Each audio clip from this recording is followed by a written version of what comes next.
식물이 에너지를 얻는 호흡인데요. 여기에서 우리가 간단하게 딱 3개만 볼 건데 이 3개가 끝나면 끝이에요. 그래서 학습지 일단 다 펴주시고요. 준비해 주시고요. 들어가도록 하겠습니다. 첫 번째 내용은요. 먼저 호흡을 볼 건데요. 호흡 여기 보이죠? 여기. 정의를 먼저 한번 보도록 할게요. 호흡이란 내가 위치 선정을 잘 못하나 봐 얘들아. 호흡이란 뭐냐면요. 바로 세포에서 양분을 분해하여 생명 활동에 필요한 에너지를 얻는 과정을 호흡이라고 합니다. 이제 여기에서 오늘 우리가 배울 거는 식물의 호흡이고요. 예전에 이런 비슷한 걸 배웠었어. 어디에서 배웠냐면요. 그 동물과 에너지에서 세포 호흡을 배웠었어요. 세포 호흡. 그 세포 호흡도 이 호흡의 범주 안에 포함이 되는 거고, 그 다음에 오늘 우리가 배울 거는 이제 식물의 호흡이에요. 그래서 여기 보면 이 양분은 뭘 의미하는 거냐면 광합성 우리 배웠었잖아. 광합성에서 생성된 포도당을 의미합니다. 그러니까 광합성을 하면은 포도당이 생성이 되거든요. 포도당. 그거를 이제 사용해서 그거를 분해하는 거야. 분해해가지고 생명활동에 필요한 에너지를 얻는 거죠. 그럼 이 에너지는 목적이겠지. 목적. 식물도 가만히 있는 것 같지만 생장도 하고 자라기 키도 커야 되고 할 일이 많단 말이야. 그때 필요한 에너지를 호흡을 통해서 얻는 거죠. 넘어가도 되지? 일단 이거 여기다 잘 적으면 돼. 호흡, 세포에서 양분을 분해하여 생명활동에 필요한 에너지를 얻는 과정, 이런 거 여기다 적으면 돼요. 우리 식물의 호흡은요, 아까랑 비슷한데요.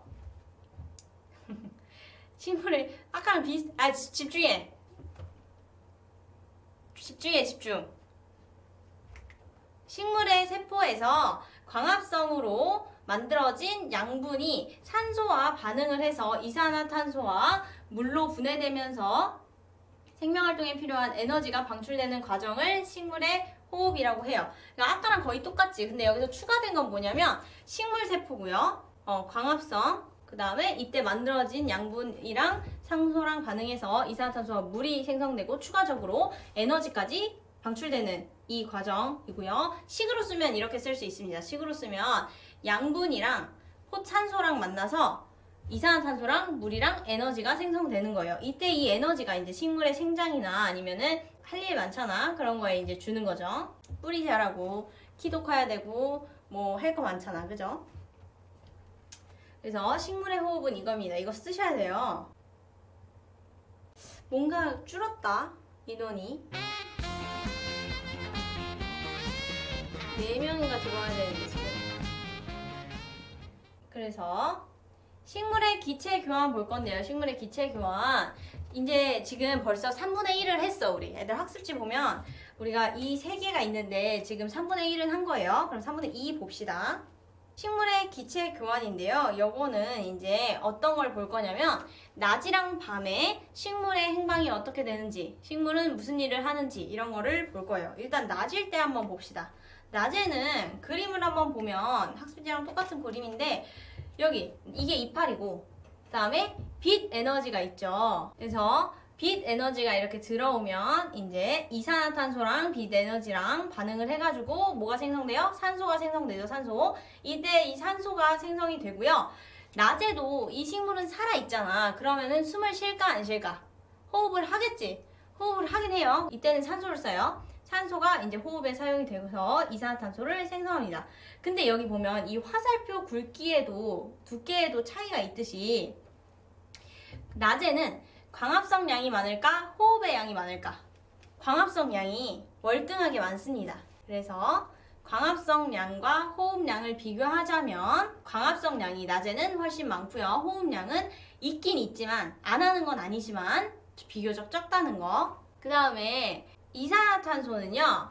광합성에 이산화탄소가 사용이 되잖아. 광합성 양이 월등하게 많기 때문에 주로 이산화탄소는 사용이 되는 거고 식물 안으로 들어가서 식물이 광합성을 하는데 사용을 하는 거고 그 다음에 산소 같은 경우는 밖으로 방출이 되는 거죠. 그래서 어떻게 쓸 수 있냐면 이산화탄소는 흡수되고 산소는 방출된다 라고 볼 수 있습니다. 그래서 일단 이렇게 낮의 경우에를 봤고요. 밤 경우에는요. 밤에는 사진 한번 보여줄게요.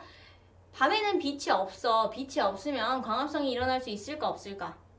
네, 일어날 수 없겠죠.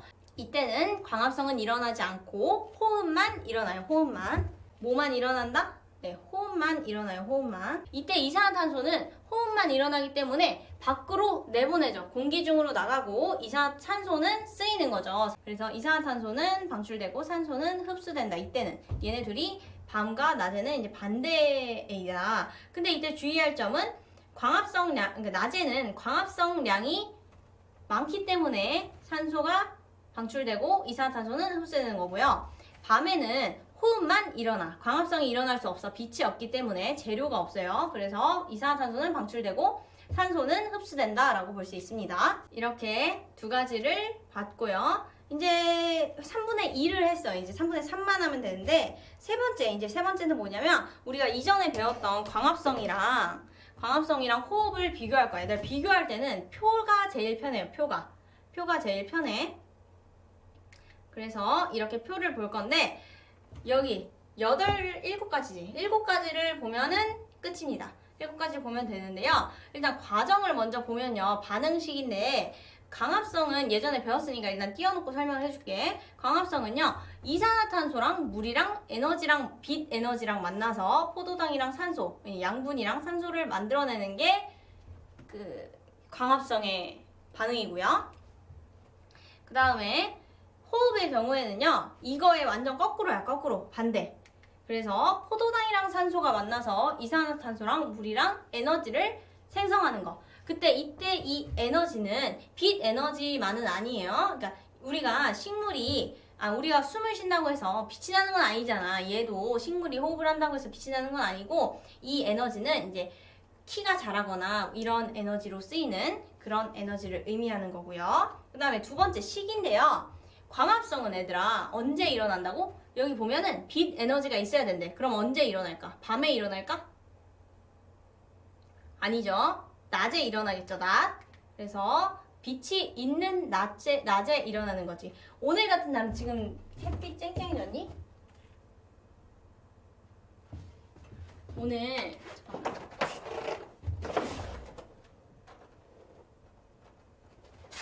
오늘 비는 그친 것 같은데 지금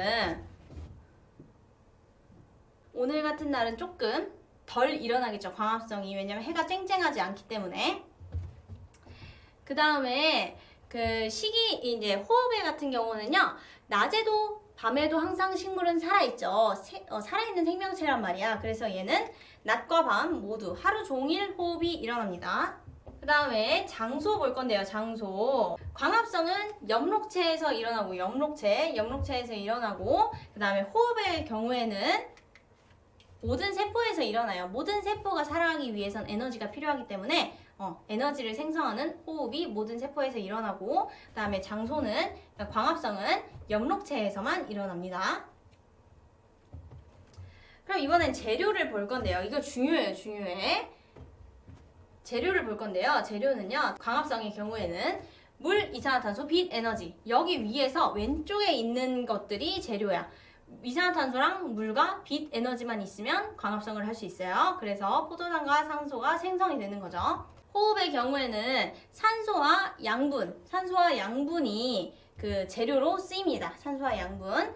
그래서 포도당 이 양분을 의미하죠. 그래서 산소와 양분이 호흡의 재료, 여기도 이 왼쪽 부분이 재료인 거고 오른쪽 부분은 생성물인 거죠. 그래서 이어서 바로 생성물을 보면 생성물의 경우에는 광합성은 요 오른쪽에 있는 거 포도당과 산소 포도당이 양분이에요. 그 다음에 호흡의 경우에는 여기도 오른쪽에 있는 거 이산화탄소와 물, 그 다음에 추가적으로 에너지까지 생성물이 되는 거죠. 이렇게 여기까지 정리를 했습니다. 그럼 여기에서 선생님이 돌발 퀴즈 할게요. 얘들아 이거를 보는 것도 중요한데 맞추셔야 돼요.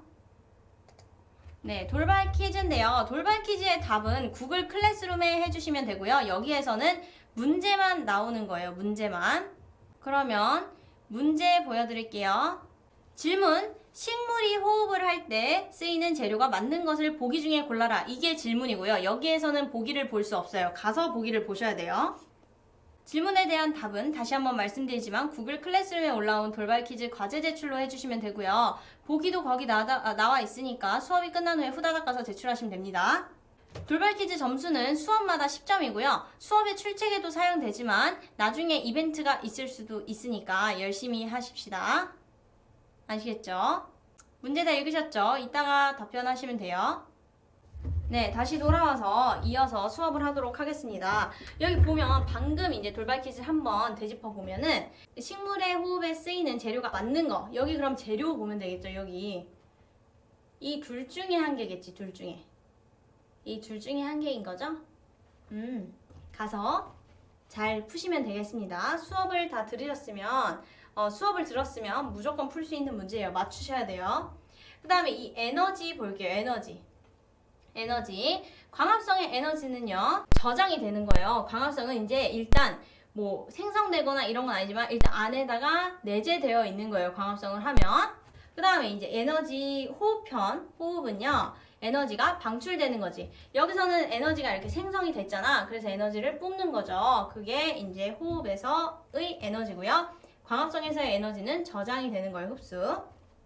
그 다음에 마지막 보면은요, 양분인데 양분. 광합성에서는요, 양분이 생성되죠. 여기 양분 생성됐지? 포도당 생성됐고요. 그 다음에 호흡의 경우에는 양분이 분해되는 거지. 여기 보면 이게 양분인데 얘가 산소를 만나서 분해돼가지고 에너지를 생성하는 거니까 호흡의 경우는 양분이 분해되는 거고 광합성의 경우는 양분이 생성되는 거예요.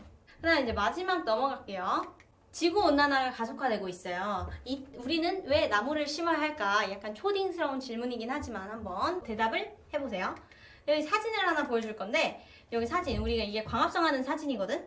그래서 여기 광합성하는 사진인데 여기 글씨는 작지만 그렇게 다 완벽하게 보진 않아도 돼요. 그냥 광합성을 하는 사진이라는 것만 알아두시면 되고요. 지구온난화는 이산화탄소의 증가로 인해 가속되고 있는데요. 이 이산화탄소가 늘어나면 온실가스가 생겨서 지구가 너무 뜨거워지는 거야. 그래서 이 이산화탄소가 이 식물이 광합성을 할 때에 유용한 재료로 쓰이는데 이 식물의 광합성 과정에서는 이산화탄소가 사용되고 인간에게 필요한 산소가 생성이 돼요. 그래서 나무를 많이 심어서 이산화탄소를 줄이도록 해야 한다. 이런 의미가 담겨 있습니다. 이 이산화탄소는 지구를 뜨겁게 만드는 거고요. 그 다음에 식물은 이산화탄소를 먹어줘. 그러면은 우리한테는 좋겠지. 먹어주면서 또 이로운 산소를 뱉잖아. 그래서 우리가 나무를 많이 심어라. 이런 얘기를 하는 겁니다. 그래서 오늘은 여기까지 수업을 하시고요. 그치. 아주 정확하게 대답했어. 는 아까 자기가 그렇게 떠들어 놓고 말이야. 그래? 알겠어. 너무 이쁘네. 오늘 수업은 일단 여기까지 하고요. 다른 그러니까 나는 제가 잘 이해한 건지 모르겠네요. 시리니? 깜짝이야. 얼른 가서 돌발 퀴즈 푸시고요. 그것까지 제출해야 출석 완료입니다. 그러면 안녕.